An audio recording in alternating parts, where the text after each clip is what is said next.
গোলমরিচের গুঁড়ো, গরম মশলা, অল্প হলুদ আর তেল দই দিয়ে মাখিয়ে ম্যারিনেট করে রেখে দিয়েছে প্রায় 1 ঘন্টা। এবার একটা দেখো 1 ঘন্টা মতো এটা রাখা আছে। মশলা প্রেশার কুকারে গরম মশলা ফোড়ন দিয়ে পেঁয়াজটাকে লাল লাল ভাজা হলে মটনটা দিয়ে দেবে, দিয়ে ভালো করে কষিয়ে গরম জল দেবে, দিয়ে প্রেশারে কয়েকটা সিটি দিয়ে নেবে। আর এইদিকে দেখো আলুটাকে ভেজা আলু দেবে, আলুটাকে একটু হালকা গরম জলে ভাপ দিয়ে হলুদ নুন দিয়ে ভেজে রেখে দিয়েছি। পেঁয়াজটা লাল লাল ভাজা হচ্ছে।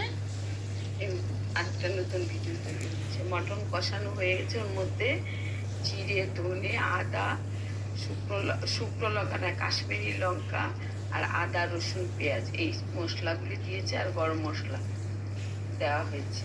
দিয়ে আগে মশলাটা কষিয়ে মটনটাকে ম্যারিনেট করে রেখে দিয়েছিল, তারপরে মটনটা ছেড়ে দিয়েছে। আর এদিকে দেখো আলুটাকে ভেজে রেখে দিয়েছে। এবারে গরম জল দিয়ে দেবে, দিয়ে প্রেশার কুকারটা লাগিয়ে দেবে। তাহলে এই মটনটা এভাবে রান্না করে নিলে খেতে খুব ভালো লাগে। এবার প্রেশারে সিটি দিয়ে দেবো, না জল দিতে হবে না, এইটুকু ঠিক আছে। এভাবে মটন রেঁধে খাবে।